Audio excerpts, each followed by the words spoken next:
Hey everyone, we have a sad video today. Our mentor and icon, Andre Leon Talley, has passed at the age of 73.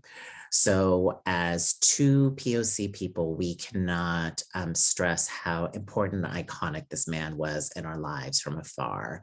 So he reached the highest glass ceilings in fashion media. And at a time where diversity and all of these talks of Black Lives Matter or anything of that wasn't even near consciousness. Andre grew up in a Jim Crow South and then lived through the civil rights era to reach the highest highs in the 70s, 80s, and 90s of fashion journalism as a stylist and as creative director of Vogue, and moving into the digital age as an icon of all of those things. So we want to give a short remembrance of his life and today. Even to this day, he's still the biggest, most influential Black person in fashion. Without question. So Andre Leon Talley, 1948 to 2021. Andre Leon Talley died at the age of 73, as I mentioned. His cause of death was a heart attack. His last moments were spent at White Plains Hospital.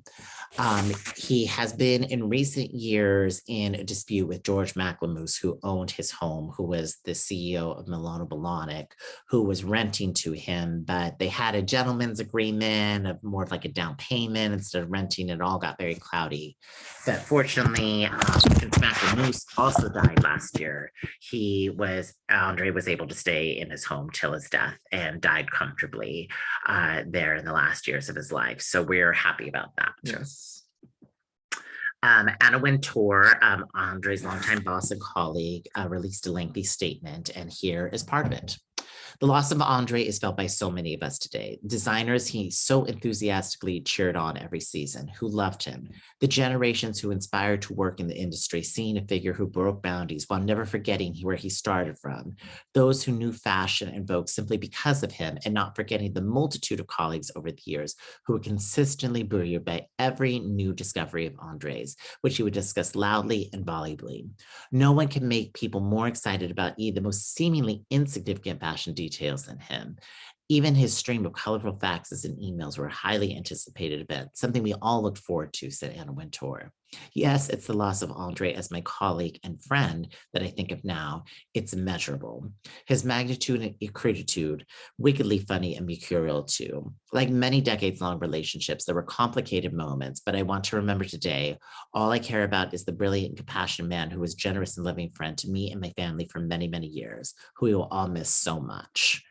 So as most of you know, Andre and Anna have been on the outs for a few years for various reasons. And Andre wrote a book, saying not so kind statements about Anna. But I thought this was very dignified, Yeah, And if she didn't write a statement, that would have been like, what? Yeah. So it's like good that she actually wrote a statement. Yeah. For like I said, to have, a dignified statement about somebody you're not on the great of terms with is very difficult. And I think this was the best, she could do.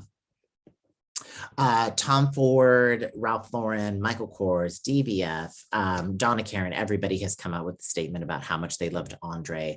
And I particularly loved this one because I love those little moments, in life that people are, leave us with.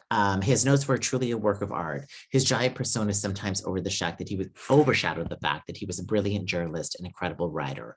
Often his emails were not even sentences, but just a series of words. But they were the right words, or they could be a stream of conscious rant about something he loved or something he loathed, and he was never in between. Sorry, we're having lighting problems. His letters were expressive, powerful in every way, the type blown up to giant point size, and more recently, punctuated with emojis. They could sometimes be several pages long, as if I were to print them, and print them candidly. They were often so brilliant, I wanted to have a paper copy of them, Ford stated.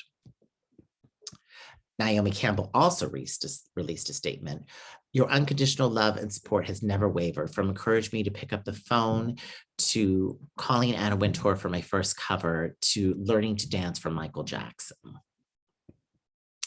Robin Givhan, who's the fashion critic for the Washington Post, just this paragraph really, really spoke to me. How often did Talley have to pick up the pieces of his dreams and ambitions and glue them back together? How many hairline fractures went ignored? Talley carried on, a majestic, imperious figure in his robes and velvet slippers, a godfather full of grace, pulling others into his light, such as a talented mid-career Nigerian designer who happened to meet during a panel and discussion in Lagos, or the New York City kid who expressed admiration for his work. How can we forget the capes? Infamous capes. Infamous capes. We love the Nicholas Gaskier cape on the left for the Anglomania show with Naomi Campbell in 2006. Here with the also recently passed Albert Evans of Lanvin, and his most recent and last appearance in 2018 for the Met Gala. So rest in power, Andre. We love you dearly, and we hope to see you on the other side. Yes.